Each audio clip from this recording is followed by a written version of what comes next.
नमस्कार, मैं वंदना अग्रवाल और आप देख रहे हैं राइट इंडिया प्लस। मौजूद है इस वक्त हम संगम विहार में और आज हमारे साथ बातचीत करने के लिए वार्ड नंबर 169 से जितेंद्र कुमार जी हैं, जो कि पार्षद काजल जी के प्रतिनिधि हैं। चलिए इनसे बात करते हैं, जिस तरह से संगम विहार समस्याओं से जूझ रहा है, पार्षदपति होने के नाते ये किस तरह की भूमिका निभा रहे हैं और क्या क्या काम इनके द्वारा किए गए हैं, और भी कई सवाल है जिनके बारे में आज इनसे बातचीत करने की कोशिश करेंगे। सर, सबसे पहले स्वागत है आपका राइट इंडिया प्लस में। जी, बहुत बहुत धन्यवाद। जी सर, 1 घंटे की बारिश में पूरी जो है आप लोगों की जो आप करते हैं काम, जो आपने जैसे मोनिया जी ने कहा था कि भाई हमने 1 घंटे के अंदर पानी निकल जाता है, इतनी सुविधा हमने संगम विहार में कर दिया, तो पूरी पोल खोल दी जाती है 2 साल से। दूसरी बार आप और काजल जी पार्षद रही हैं, तो क्या कहना चाहेंगे, कहाँ कमी आ रही है? जी देखिए, संगम विहार की जो बसावट है, कोई प्लांट कॉलोनी नहीं है संगम विहार। एक अनऑथराइज तरीके से लोगों ने जैसे जैसे लोग बसते गए उस हिसाब से कॉलोनी बसती चली गई, और जो जोग्राफिकली स्टेटस है, कहीं पर पहाड़ी है, कहीं पर डाउन है एरिया, बड़े अलग अलग तरह की सिचुएशंस हैं। तो उसमें जितना बेहतर हो सकता है उसके लिए हमारा शुरू से ही प्रयास रहा है। जब से विधायक जी चुन करके आए, आम आदमी पार्टी की सरकार बनी संगम विहार के अंदर, उसके बाद हम लोग पार्षद बने 2017 में और फिर दोबारा से 2022 में भी। तो पिछले 10-12 सालों के अंदर मैं समझता हूँ संगम विहार की सूरत बदलने का काम आम आदमी पार्टी द्वारा, विधायक जी द्वारा, हम लोगों द्वारा किया गया है। इसमें कई सारे पहलू हैं जिस पे हमें देखना पड़ेगा। पहले जो संगम विहार के अंदर गलियों की स्थिति थी, सारी गलियां कच्ची पड़ी हुई थी, कोई नाली, कोई सीवर नहीं था कि जहां से पानी निकलने का कोई रास्ता बन सके। अब पिछले 10-12 सालों के अंदर एक एक करके हमने मेन जो मुख्य मार्ग है संगम विहार का, रतिया मार्ग, उस पर सीवर लाइन डाली। लगभग 3 किलोमीटर लंबी सीवर लाइन डाली गई। उसके बाद इस रोड के ऊपर दोनों तरफ नाले बनाए गए। और इससे पहले स्थिति ये थी कि बारिश को आप छोड़ दें, किसी भी दिन साल के 365 दिनों में किसी भी दिन रतिया मार्ग के ऊपर पानी भरा रहता था। लोग आने जाने के लिए, पैदल निकलने के लिए जगह नहीं होती थी, और सड़क की हालत भी ख़राब थी। कोई ड्रेनेज सिस्टम था नहीं संगम विहार के अंदर। लेकिन सीवर डल जाने के बाद, जो नाले बनाए गए, उनके बाद आज जो जनरल सिचुएशन है उसके अंदर कहीं पर भी एक बूंद पानी नहीं होता। जब बारिश होती है, बहुत हैवी बारिश होती है, तो क्योंकि पूरे संगम विहार का जो पानी है वो अंत में आकर के रतिया मार्ग से ही निकलता है, और रतिया मार्ग पे भी अभी नालों का काम पूरा नहीं हो पाया क्योंकि चौड़ीकरण होना था, उस चक्कर में नालों का काम भी रुका। सारा जो लोड है वो सिर्फ़ और सिर्फ सीवर के ऊपर है। बावजूद उसके सीवर इतने बढ़िया तरीके से डाले गए हैं कि आधे से 1 घंटे तक के अंदर कितनी भी तेज़ बारिश हो जाए पूरा पानी निकल जाता। अन्यथा यही संगम विहार था जहाँ 10-10 दिन, 15-15 दिन अगर एक बार बारिश हो जाती थी तो निकलने का रास्ता नहीं बचता था।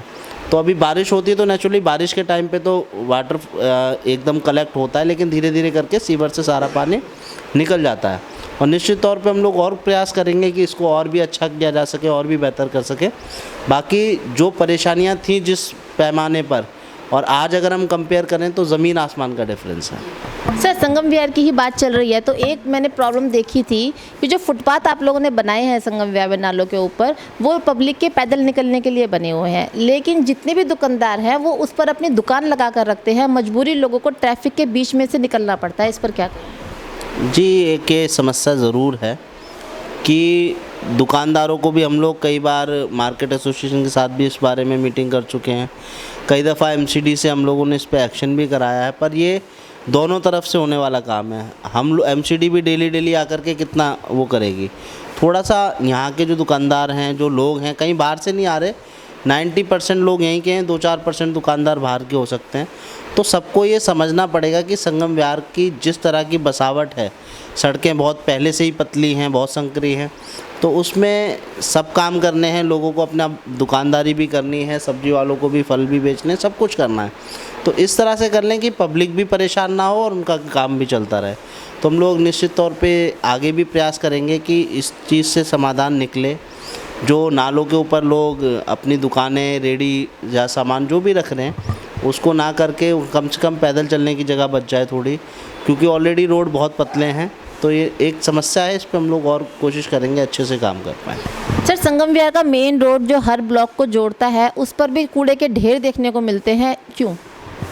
देखिए, रतिया मार्ग जो है वो 3 हिस्सों में बटा हुआ है। हालांकि तीनों पर ही आम आदमी पार्टी के पार्षद हैं।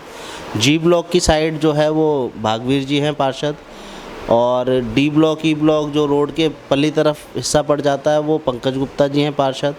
एच ब्लॉक से लेके आगे के स्कूल और फिर उससे आगे के ब्लॉक की तरफ उतना एरिया मेरे अंडर में पड़ता है। तो मैं समझता हूँ उसमें हम तीनों ही लोगों को अपनी तरफ से प्रयास करने की ज़रूरत है कि हमारा जो हिस्सा हमारे पास है उसको हम लोग साफ़ स्वच्छ रख सकें, क्योंकि निश्चित तौर पे संगम विहार में रतिया मार्ग से ही सभी लोगों का आना जाना होता है।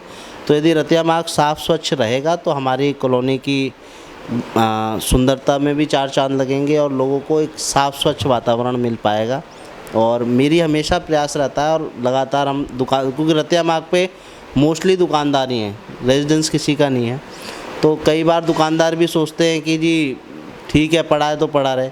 पर मेरा सबसे ये कहना है कि अगर कहीं पर भी, वैसे तो हम लोग रूटीन पे, क्योंकि सफाई रूटीन का काम है, डेली का काम है, तो हम कोशिश हमारी पूरी रहती है, फिर भी इसके बावजूद अगर कहीं पर भी कूड़ा है आप हमारी नॉलेज में लाइए, उसको हम लोग कराएंगे। जिसका एरिया है, जो अगर पंकज जी का एरिया पड़ता है तो आप उनको बताएं, भागवीर जी का एरिया पड़ता है तो उनको बताएं, और अगर मेरे क्षेत्र में आता है तो आप निश्चित तौर पे मुझे बताएं, उसको हम लोग हल कराएंगे।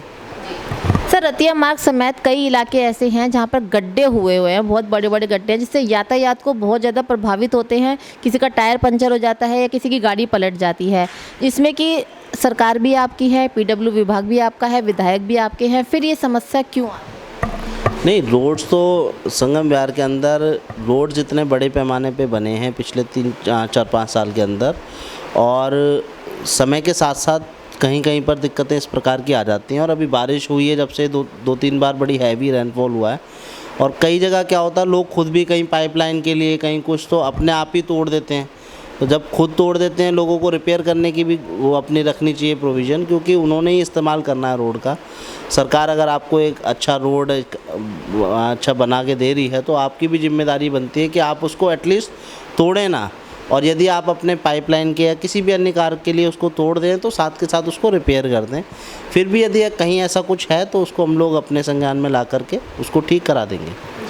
सर, 2 साल हो चुके हैं काजल जी को पार्षद बने हुए, और इस दौरान क्या क्या काम हुए हैं, क्योंकि और अभी जो बाकी 3 साल हैं उसके लिए क्या प्लान्स हैं? देखिए, सबसे पहले संगम विहार अनऑथराइज कॉलोनी है। हमारा पूरा प्रयास ये रहता है शुरू से ही, 5 साल पिछले मैं भी पार्षद रहा और अभी भी, कि जो भी है, चाहे एमसीडी है, चाहे दिल्ली सरकार है, विधायक जी हमारे सारे डिपार्टमेंट्स के माध्यम से जितना भी काम अपने क्षेत्र के लिए, अपने वार्ड के लिए कर सकें हम, उतना बेहतर है। क्योंकि एमसीडी का कार्यकाल, काम का जो दायरा है वो बड़ा सीमित है अनऑथराइज कॉलोनीज़ के अंदर। तो हम लोग विधायक जी के साथ मिल कर के, चाहे सड़क की समस्याएं हों, उन पे हमने काम किया। लगभग हमारे वार्ड की हर एक गली पक्की है, कोई गली नहीं छूटी। कहीं कहीं पर बीच में शिकायतें आई थी, कुछ गलियां रह गई थी या कहीं दिक्कतें थी, उसको हम लोगों ने बनवाया इस समय के अंदर। सिक्योरिटी गेट्स लगवाए विधायक जी के साथ मिल करके, सीसीटीवी कैमरे दिल्ली सरकार के माध्यम से, विधायक जी के माध्यम से। तो बहुत सारे हम लोगों ने काम किए हैं। और सबसे मेजर जो एक काम मैं समझता हूँ, हमें पानी की समस्या पे मिल कर के विधायक जी के साथ, हमारी सरकार के साथ और काम करना, उसको और बेहतर करना है। कई सारे बोरवेल अभी पिछले साल हम लोगों ने लगवाए थे, और हम लोग प्लान कर रहे हैं कि किस तरह से पानी की समस्या का हल हम लोग अच्छा दे सकें, और जो समस्या उसको धीरे धीरे करके ख़त्म कर सकें। और एमसीडी की जहाँ तक बात है, तो जितने भी काम एमसीडी से जुड़े हुए हैं, साफ़ सफाई का काम है, मलेरिया विभाग का काम है, एमसीडी स्कूल है हमारे वार्ड में एक, जो भी काम है वो सुचारू रूप से चल रहे हैं। और हमारी पूरी कोशिश है कि नागरिकों के साथ मिल कर के उसको सुचारू रूप से चलता रहे, हमारा वार्ड साफ़ स्वच्छ रहे, कहीं पर भी गंदगी ना रहे, और जितने विकास के काम हैं वो निरंतर हम लोग करते हैं। सर, एक आखिरी सवाल आपसे है कि कूड़े की गाड़ियां आप लोगों ने लगवा रखी हैं, आम आदमी पार्टी ने लगवाई हैं। जब ये शुरू हुई थी उस टाइम ये हॉर्न बजाती थी, और जिस एरिया की गाड़ी थी उस एरिया में लोगों को पता चल जाता था हॉर्न की वजह से, गाना सा बजता था। लेकिन अब दिक्कत ये आ रही है कि गाना नहीं बजता है, लोगों को पता नहीं चलता है, इनका कोई एक फ़िक्स टाइम नहीं है, कभी सुबह 8 बजे आते हैं, कभी 12 बजे आते हैं, तो पब्लिक इससे बहुत परेशान रहती है। इस पर क्या कहें? इसमें जो ये पूरा एक नया सिस्टम लॉन्च किया गया था एमसीडी में, कि घरों से garbage collection, door to door garbage collection का, कि इससे पहले कोई सुविधा नहीं थी कि जहाँ पर घर से कूड़ा ले सकें। तो ये कंपनी को टेंडर हुए थे, और उसका जो टाइमलाइन है वो ख़त्म हो चुका है। वो पिछले 6 साल मतलब 6 महीने साल भर से एक्सटेंशन पे चला रहे हैं हम लोग, क्योंकि एमसीडी के अंदर जिस प्रकार की परिस्थितियाँ पिछले 1-1.5 साल के अंदर बनी हैं, जो हमारी स्टैंडिंग कमेटी बननी थी वो नहीं बन पाई है, जिसकी वजह से कई सारे बड़े जो डिसीजंस थे, यानी कि जो इस प्रकार के टेंडर्स थे, जो ये सफाई की नई कंपनी आनी थी, नए टेंडर्स होने थे, ये सब रुके हुए हैं। तो जो कंपनी अभी चल रही है वो बस सुओ मोटो अपना उतना ही चला रहे हैं वो लोग, कि नया कोई काम नई कोई डेवलपमेंट नहीं कर रहे हैं, क्योंकि नया टेंडर होना तो उनको भी लग रहा है कि जी पता नहीं अब किसको टेंडर मिलेगा, कौन आगे काम देखेगा। तो हमारी उम्मीद है कि अब जल्दी स्टैंडिंग कमेटी भी बनेगी, तो ये जो छोटी छोटी समस्याएं हैं कूड़े के कलेक्शन को लेकर के, इसका भी समाधान निकलेगा।